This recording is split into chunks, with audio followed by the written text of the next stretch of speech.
نماز کی بدولت پروردگار عالم تمہاری دنیاوی حاجات کو بھی پورا کرے گا، اخروی حاجات کو بھی پورا کرے گا۔ یہ شعبان ہی سے مخصوص ہے۔ خالی 2 رکعت نماز آپ پڑھیے، اللہ جو ہے دنیاوی حاجات اخروی حاجات آپ کی پوری فرمائے گا۔ 4 جمعرات آئیں گی تو آپ کو 4 دفعہ پڑھنی پڑے گی، لیکن پھر اس کے نتائج دیکھیے، اس کے فضائل دیکھیے، اس نماز کے جو پیغمبر نے فرمائی، یہ شعبان ہی میں ہے۔ بس توجہ چاہتا ہوں، یہ شعبان ہی سے مخصوص ہے کہ اس نماز کو آپ پڑھیے اور اپنی ساری حاجتیں اللہ سے قبول کروائیے۔ بسم اللہ الرحمن الرحیم۔ 3 مہینے بہت زیادہ معتبر ہیں، ایک رجب کا مہینہ، ایک شعبان کا مہینہ اور ایک رمضان المبارک۔ رجب کا مہینہ علی کا مہینہ، شعبان کا مہینہ رسول کا مہینہ، رمضان المبارک اللہ کا اور بندوں کا مہینہ۔ لہذا یہ 2 مہینے اللہ نے مبارک رمضان المبارک سے پہلے اس لیے رکھے تاکہ آپ لوگ تیار ہو جائیں، آمادہ ہو جائیں اس زمانے کے لیے، اس پیریڈ کے لیے کہ جو آپ کے لیے اللہ نے بہترین مہینہ قرار دیا ہے، تاکہ آپ کے ایک ایک عمل پہ ڈبل اجر آپ کو دیا جائے۔ تو یہ 2 مہینے آپ کی ٹریننگ کے مہینے ہیں، یعنی آپ کو آمادہ کیا جا رہا ہے۔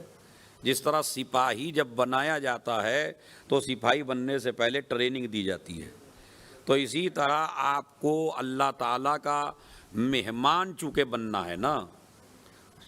رمضان المبارک میں بندہ اللہ کا مہمان ہوتا ہے، یہ روایت میں موجود ہے۔ تو آپ چونکہ 11 مہینوں میں آپ کھاتے اسی کے دسترخوان پہ ہیں، لیکن اس کے باوجود وہ 1 مہینے میں کہتا ہے کہ تم میرے مہمان ہو۔ تو آپ یہیں سے اندازہ لگائیے کہ جب بندہ اللہ کا مہمان ہوتا ہے تو اس مہمان بننے کے لیے جس تقدس کی ضرورت ہے، جس پاکیزگی کی ضرورت ہے، جس اخلاق کی ضرورت ہے، وہ اخلاق اور وہ عبادت کے طریقے اور وہ عبادت کا وزن اور وہ عبادت آپ جو ہیں وہ اس مبارک مہینے میں کریے کہ جسے ہم رجب المرجب اور شعبان المعظم کہتے ہیں۔ اسی لیے حدیثوں میں آیا ہے شعبان المطہر، پاکیزگی کا مہینہ، یعنی آپ کو پاک کرنے کا مہینہ۔ جب آپ پاک ہو جائیں گے تبھی تو اس لائق بنیں گے کہ اللہ کے مہمان بنیں۔ تو لہذا اللہ آپ کو اپنا مہمان بنانے سے پہلے یہ 2 مہینوں میں آپ کو ٹریننگ دی جا رہی ہے، ایک رجب میں اور ایک شعبان میں۔ اور اس مہینے کی عظمت کے کیا کہنے، اب آپ توجہ دیجئے، تمہید کی منزلیں ختم ہو گئی کہ اس مہینے کی عظمت کے کیا کہنے کہ جس نبی سے جو چیز بھی منسوب ہو جائے وہی قابل احترام ہو جائے۔ گلیاں اگر نبی سے منسوب ہو جائیں تو گلیاں قابل احترام، ذروں پہ اگر قدم آ جائیں تو ذرے قابل احترام، ایک چادر اوڑھ لیں تو چادر قابل احترام، ایک کملی اوڑھ لیں تو یا ایھا المدثر، یا ایھا المزمل، طٰہٰ، یاسین، لا اقسم بہذا البلد وانت حل بہذا البلد۔ جس شہر میں رہے وہ شہر قابل احترام، جن گلیوں میں چلے وہ گلیاں قابل احترام، جو کپڑا پہن لیا وہ کپڑا قابل احترام، جس جگہ قدم رکھ دیا وہ جگہ قابل احترام۔ تو آپ یہ دیکھیں جو چیز بھی تمہارے نبی سے منسوب ہوتی چلی جائے گی وہی چیز مبارک بنتی چلی جائے گی، تو پھر وہ مہینہ کتنا قابل احترام ہے کہ جسے نبی کہیں کہ شعبان میرا مہینہ ہے۔ ایک صلوات بھیجیں محمد و آل محمد پر۔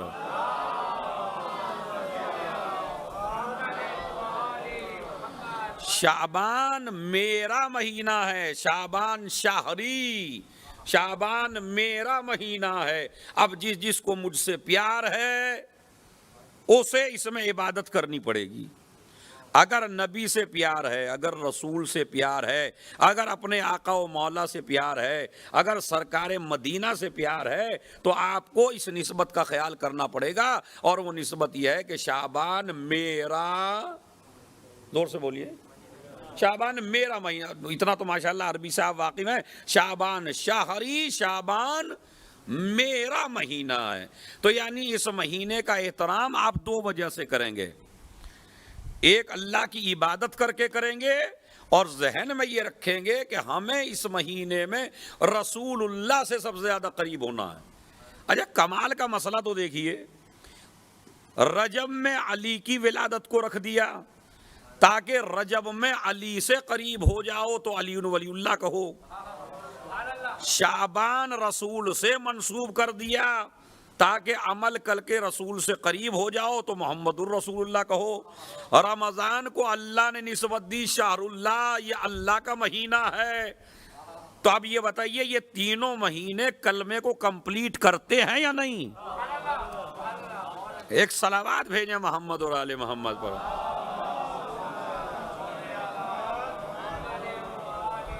تو یعنی آپ کا عقیدہ ولایت بھی مضبوط ہونا چاہیے، آپ کا عقیدہ نبوت بھی مضبوط ہونا چاہیے، اور آپ کا عقیدہ توحید بھی مضبوط ہونا چاہیے. اسی لیے یہ مہینہ جو گزر گیا یہ بڑا عظمتوں والا مہینہ تھا، اور یہ مہینہ جو آنے والا ہے یہ مہینہ بڑی عظمتوں والا ہے، واقعاً بڑی عظمتوں والا ہے. 2 رکعت نماز تو بندے کو اس نیت سے پڑھنی چاہیے، پروردگار تو نے مجھے اس لائق سمجھا کہ میں رسول کے مہینے کو درک کر سکا. کتنے لوگ ہیں ماہ رجب آیا گزر گیا مگر کسی کو پتہ بھی نہ چلا کہ گزرا یا نہیں گزرا، ایسے بھی ہیں. اسی طرح شعبان آنے والا ہے، آ گیا تو شعبان آیا چلا جائے گا، کسی کو کوئی پرواہ نہیں ہے. ایسے بھی ہیں، ایسے بھی کلمہ گو ہیں، ایسے بھی شیعہ ہیں کہ جن کو عظمت پتہ نہیں ہے ان مہینوں کی. اچھا بعض لوگوں کے لیے تو رمضان بھی ایسا ہی ہے جیسے دوسرا مہینہ، یہ لے کے جب روزہ ہی نہیں رکھا. ابھی میں ایک چیز دیکھ رہا تھا، کسی نے یوٹیوب پہ ڈالی تھی کہ ایک سے پوچھا کسی نے کہ بھائی روزہ رکھو گے رمضان مبارک میں؟ نہیں بھائی بڑا گرمی کا مہینہ ہے اور بڑا عجیب مہینہ ہے. وہ آپ نے بھی دیکھی ہوگی، سب کی دیکھی ہوئی ہے، وہ بڑا عجیب مہینہ ہے. ان سے کہا افطار کرو گے؟ کہا بھائی افطار کیوں نہیں کریں گے، ہم مسلمان نہیں ہیں کیا؟ صلوات پڑھے محمد علیہ محمد پر. تو افطار تو کرنا پڑے گا، لیکن سحری افطاری تو ضروری ہے. اتنے بھی ہم اتنے بھی کافر نہیں بنے ابھی کہ سحری افطاری بھی چھوڑ دیں. تو مسئلہ یہ طے ہے کہ بھائی یہ خوش نصیبی ہے، یہ جو آپ آ رہے ہیں، بیٹھ رہے ہیں، سن رہے ہیں، جو اعمال بتائے جا رہے ہیں ان پر عمل کر رہے ہیں، تو یہ سمجھ لیجئے یہ اللہ کی طرف سے آپ کو توفیق ہے. واقعاً شکر خدا کیجئے. جس بندے کو عبادت کی توفیق مل جائے اسے اللہ کا شکریہ ادا کرنا چاہیے، اس لیے کہ ہزاروں ایسے ہیں کہ جن کے ذہن میں عبادت کا تصور بھی نہیں آتا. تو وہ بھی تو انسان ہے نا، وہ بھی اللہ ہی کے پیدا کیے ہوئے ہیں، ان کے ذہن میں ان کے تصور میں بھی نہیں ہے، اور آپ عبادت بھی کر رہے ہیں، آپ جو ہے اعمال بھی کر رہے ہیں، آپ دیکھ بھی رہے ہیں اللہ رسول کیا چاہتے ہیں. تو یہ بتائیے یہ دی ہوئی توفیق ہے یا نہیں؟ میں ایک جملہ کہتا ہوں ماشاءاللہ اس جملے کی قدر کریں گے. اگر آپ کو پروردگار اربوں خربوں کا مالک بنا دے اور آپ کو توفیق عبادت نہ دے تو یہ خربوں کی دولت بیکار ہے. مین مسئلہ ہے آپ کو عبادت کی توفیق ہے یا نہیں. ہر دولت مند حاجی نہیں بنتا، ہر دولت مند زائر حسین نہیں بنتا، اور فقیر حج بھی کر لیتے ہیں اور وہاں اس دروازے پہ پہنچ جاتے ہیں. کیوں؟ اس لیے کہ جب نیت صحیح ہوتی ہے تو ادھر سے توفیق ہوتی ہے. اب ہمیں یہ شکر خدا کرنا چاہیے کہ ہمیں یہ توفیق ہے کہ ہم جو ہیں وہ اللہ کی عبادت کر رہے ہیں اور ان مہینوں میں زندگی گزار رہے ہیں. شعبان کے ڈکشنری میں کئی معنی ہیں، یعنی شعبان کو شعبان کیوں کہتے ہیں، اس کا ریزن کیا ہے، اس کی وجہ کیا ہے. پہلی وجہ شعبان کو شعبان اس لیے کہتے ہیں اس لیے کہ لغت میں بعض لغت میں شعبان کے معنی یعنی زہرا، ظاہر ہونے کے ہیں. شعب یعنی ظاہر ہونا. تو ظاہر ہونے کا مطلب کیا ہے کہ چونکہ یہ مہینہ 2 مہینوں کے درمیان ظاہر ہوا ہے, ایک رمضان المبارک کے اور ایک رجب المرجب کے, یعنی جو دو عظیم مہینے تھے ان کے درمیان میں واقع ہے یہ. اچھا یہ بتائیے کلمے میں رسول اللہ کہاں پہ ہیں؟ غور سے بتائیے. لا الہ الا اللہ محمد علی ولی اللہ, یعنی رسول اللہ اسے کلمے کے اعتبار سے بھی درمیان میں اور مہینے کے اعتبار سے بھی درمیان میں. تو پہلے تو یہ معنی ہے کہ چونکہ یہ واقع ہوا ہے رجب کے درمیان اور رمضان المبارک کے درمیان, اس لیے اس کو شعبان کہتے ہیں. دوسری وجہ اس کی ہے شعبان بنا ہے تتشعب. تتشعب کا مطلب ہوتا ہے جیسے شعوبم و قبائل, فرقوں کو بھی کہا جاتا ہے. یعنی یہ جو شعبان کو شعبان اس لیے کہتے ہیں اس لیے کہ عرب اس مہینے میں متفرق ہو جایا کرتے تھے اور پانی کی تلاش میں نکلا کرتے تھے. پانی کی تلاش میں عرب نکلا کرتے تھے اس مہینے کے اندر, تو اس لیے اس کو کہا جاتا ہے کیا؟ شعبان. دوسرے معنی اس کے ہیں, تیسرے معنی شعبان کے, میں سائی ڈکشنری کے معنی بتا رہا ہوں. کو شعبان کے تیسرے معنی سنیے کیا ہے. کہتے تشعب فیہ ارزاق المومنین, اللہ اس مہینے میں اپنے بندوں کو مختلف طریقے کے رزق دیتا ہے. ایک صلوات پڑھے محمد اور آل محمد پر.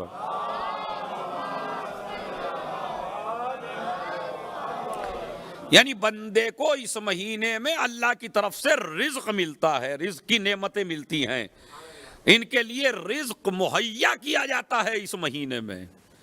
سمجھ رہے؟ چوتھی چیز کہا گیا نہیں رزق نہیں, خیر کثیر.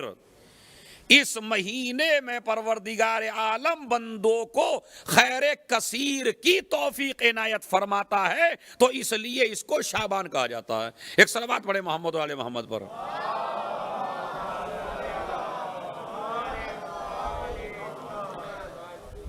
ایک صلوات اور بھیجے محمد و آل محمد پر.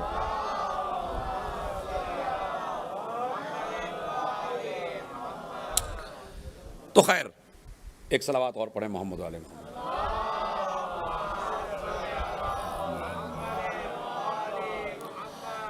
تو یہ 4 چیزیں میں نے شعبان کے حوالے سے آپ کی خدمت میں بیان کی کہ کیوں شعبان کو شعبان کہا جاتا ہے. تو معصوم نے فرمایا کہ نعمت الہی کی وجہ سے, کہ اس میں زیادہ نعمتیں ملتی ہیں یا زیادہ خیر کرنے کی اللہ توفیق عنایت کرتا ہے, اس لیے اس کو شعبان کہتے ہیں.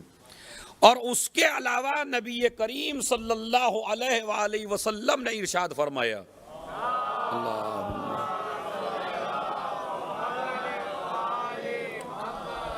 من صام یوما واحدا فی شہری وجبت الجنہ, جو انسان میرے اس مہینے میں ایک روزہ بھی رکھ لے تو اللہ اس روزے کے بدلے انسان کے اوپر جنت کو واجب قرار دیتا ہے.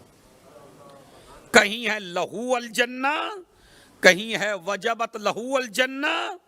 تو بہرحال مختلف تعبیریں ہیں حدیثوں میں. ایک روزے کے لیے خالی کہ اگر اس میں شعبان المعظم میں اگر آپ ایک روزہ رکھ رہے ہیں میرے اس مہینے میں, تو اللہ تعالیٰ آپ کے اوپر جنت کو واجب قرار دیتا ہے. اچھا دوسرا فائدہ آپ سنیے, یعنی 3 فائدے ہیں روزہ رکھنے کے. پہلا فائدہ جنت واجب ہے. دوسرا فائدہ حرم اللہ جسدہ علی النار, جو انسان اس مہینے میں یعنی میرے مہینے میں ایک روزہ رکھ لے اللہ اس کے اوپر جہنم کو حرام قرار دیتا ہے.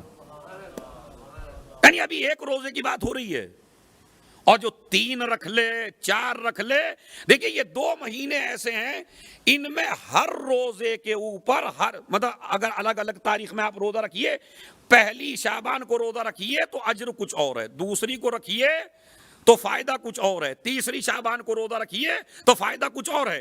یہ رجب اور شعبان کے مہینے میں باقاعدہ آپ ذرا امالی شیخ توسی میں، امالی شیخ صدوق میں جب آپ جائیں گے تو ہر روزے میں، ہر تاریخ میں جو آپ روزہ رکھیں گے ایک الگ فائدہ اللہ نے تذکرہ کیا ہے، اور نبی نے ایک الگ فائدہ بتایا کہ اگر 5 کا روزہ رکھیں گے تو یہ فائدہ، 6 کا روزہ رکھیں گے یہ فائدہ، اگر آپ ایام 20 میں روزہ رکھیں گے تو یہ فائدے ہیں، یعنی الگ الگ فائدے 30 کے 30۔ میں تو کہتا ہوں اردو میں ہے ماشاءاللہ یہ کتابیں، ڈاؤن لوڈ کر کے بھی آپ اس کو پڑھ سکتے ہیں۔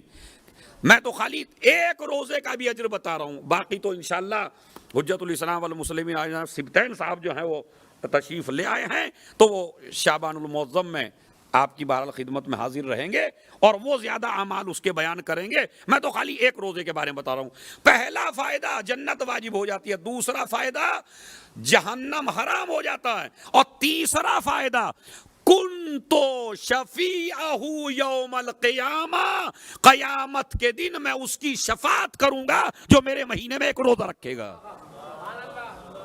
اب دیکھیں 3 چیزیں ہیں، 3 چیزیں میں نے آپ کی خدمت میں بیان کی۔ پہلے جہنم حرام، جنت واجب، اور میں اس کی شفاعت کروں گا۔ 3 اعمال مجھے خالی بیان کرنے۔ ایک، حضرت رسول اللہ صلی اللہ علیہ وآلہ وسلم نے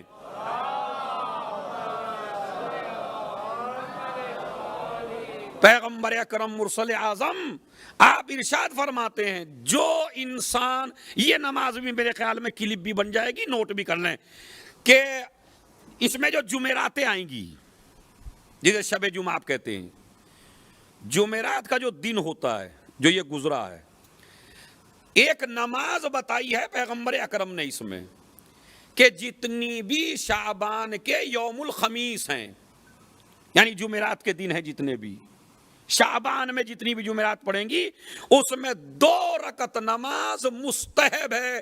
اب یہ جمعے کی بات نہیں ہو رہی، جمعرات کی بات ہو رہی ہے۔ یوم الخمیس میں 2 رکعت نماز مستحب ہے، اور طریقہ پیغمبر نے کیا بتایا؟ پہلی رکعت میں سورہ الحمد 100 مرتبہ سورہ توحید، پھر دوسری رکعت بھی ایسے ہی پڑھیے، سورہ الحمد اور 100 مرتبہ سورہ توحید، اور اس کے بعد آپ سلام پڑھیے، سلام کے بعد آپ کو 100 مرتبہ صلوات پڑھنی ہے، 100 مرتبہ صلوات پڑھیے۔ اس کے بعد میں جو لفظ لکھا پیغمبر نے، قضى اللہ لہ امر کل من امر الدنیا والآخرہ، اس نماز کی بدولت پروردگار عالم تمہاری دنیاوی حاجات کو بھی پورا کرے گا، اخروی حاجات کو بھی پورا کرے گا۔ تو اچھا، یہ ایسے چھوٹے چھوٹے عمل ہیں کہ جس کو آپ کر سکتے ہیں۔ اگر آپ کو دن میں موقع نہیں مل رہا ہے تو شب جمعہ میں پڑھ لیجئے، خالی 2 رکعت نماز، مگر ہر جمعرات میں آپ پڑھیے، اللہ جو ہے دنیاوی حاجات، اخروی حاجات آپ کی پوری فرمائے گا۔ میرے خیال میں 4 دفعہ آپ کو پڑھنی پڑے گی، 4 جمعرات آئیں گی تو آپ کو 4 دفعہ پڑھنی پڑے گی، لیکن پھر اس کے نتائج دیکھیے، اس کے فضائل دیکھیے، اس نماز کے جو پیغمبر نے فرمائی۔ یہ شعبان ہی میں ہے، بس توجہ چاہتا ہوں، یہ شعبان ہی سے مخصوص ہے کہ اس نماز کو آپ پڑھیے اور اپنی ساری حاجتیں اللہ سے قبول کروائیے۔ تو یہ 2 عمل ہو گئے۔ اس کے علاوہ سنیے آپ، بڑا عجیب و غریب مسئلہ، خدا کی قسم، اتنے فضائل اس مہینے کے، اسی طرح رجب کے، اسی طرح شعبان کے، اور رمضان المبارک میں تو حد ہے۔ ایک تسبیح ہے اس میں شعبان کے اندر، استغفر اللہ واسألہ التوبہ۔ استغفار کے صیغے مختلف ہیں، اگر آپ استغفر اللہ ربی واتوب الیہ، استغفر اللہ واتوب الیہ، استغفر اللہ الذی لا الہ الا هو الحی القیوم ذو الجلال والاکرام واتوب الیہ، یعنی مختلف صیغے ہیں اس کے، کئی چیزیں بتائی گئی ہیں استغفار کے بارے، لیکن جو شعبان کے لیے بتائی گئی ہے، نبی فرماتے ہیں، دیکھیں بڑا چھوٹا سا عمل بتا رہا ہوں انشاءاللہ آپ کو، اور اسے آج ہی سے شروع کر دیجئے، اور یہ ہر روز کے لیے۔ نبی فرماتے ہیں، من استغفر اللہ کل یوم 70 مرہ، جو انسان 70 مرتبہ، خالی 70 مرتبہ، نہ 100 مرتبہ نہ 200 مرتبہ، خالی 70 ہر مرتبہ جو انسان یہ والی استغفار پڑھے استغفر اللہ واسألہ التوبہ تو کیا کہ غفر اللہ لہ ذنوبہ ولو کانت مثل عدد النجوم. اگر آپ نے یہ استغفار پڑھی تو پروردگار عالم تمہارے سارے گناہوں کو بخش دے گا، چاہے یہ گناہ اتنے ہی کیوں نہ ہو جتنے آسمان پر ستارے ہیں. ایک صلوات بھیجیں محمد اور آل محمد پر.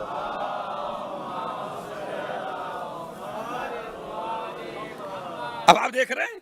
اور ایک استغفار میں نے بتائی تھی جو نماز عصر کے بعد ہے، جو شیخ صدوق علیہ الرحمہ نے لکھی ہے امالی شیخ صدوق میں، وہ میں پڑھ چکا ہوں آپ کے لیے.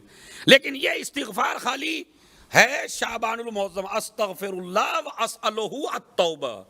اور یہ بھی اپنے ذہن میں رکھیے، بعض ہمارے یہاں اتنے مقدس بن جاتے ہیں، دیکھیں جو حد سے زیادہ مقدس بن جائے وہ بھی خطرناک ہو جاتا ہے. ہاں، اتنا ہی تقدس اختیار کیجئے جتنا آل محمد نے بتایا ہے آپ کو. جب علی سے بھی زیادہ متقی ہونے کی کوشش کریں گے تو آدمی خارجی بنتا ہے، عابد نہیں بنتا ہے. سمجھ رہے؟ تو اتنا مقدس پاکیزہ بہت زیادہ دین سے بھی آگے چل رہا ہے. نہیں، غدیر کا تقاضا ہے، نہ پیچھے رہنا ہے نہ آگے جانا ہے. بالکل جہاں معصوم آپ کو ٹھہرا دے وہیں ٹھہریے آپ. تو استغفر اللہ، ارے ہم سے تو گناہ ہی نہیں ہوتا، ہم سے تو غلطی نہیں ہوتی. قبلہ شارجہ اور دبئی جیسے شہر میں ہیں، کسی سے آنا جانا نہیں ہے، نہ کسی کی غیبت کرتے ہیں، نہ کسی سے حسد کرتے ہیں، نہ کسی کی بات میں بولتے ہیں. صبح کو جاتے ہیں، نماز بھی وقت کے اوپر پڑھ لیتے ہیں، جمعے میں بھی آ جاتے ہیں، آپ جو اعمال بتا دیتے ہیں وہ بھی کر لیتے ہیں، روزہ بھی رکھ لیتے ہیں، اور جب حج واجب ہو گیا تو حج بھی کر لیا. اب یہ بتائیے ہم سے متقی کون ہے؟ یہ جو تمہارے ذہن میں آیا ہم سے متقی کون ہے، یہی سب سے بڑا گناہ ہے. توجہ چاہتا ہوں میں، یہی سب سے بڑا گناہ ہے جو آپ کی ساری عبادتوں کو برباد کر دیتا ہے. خدا کی قسم، اس لیے کہ عبادت کرنا کمال نہیں ہے، عبادت کو باقی رکھنا کمال ہے. اور وہ تب رہے گی جب خلوص پیدا ہو انسان کے اندر.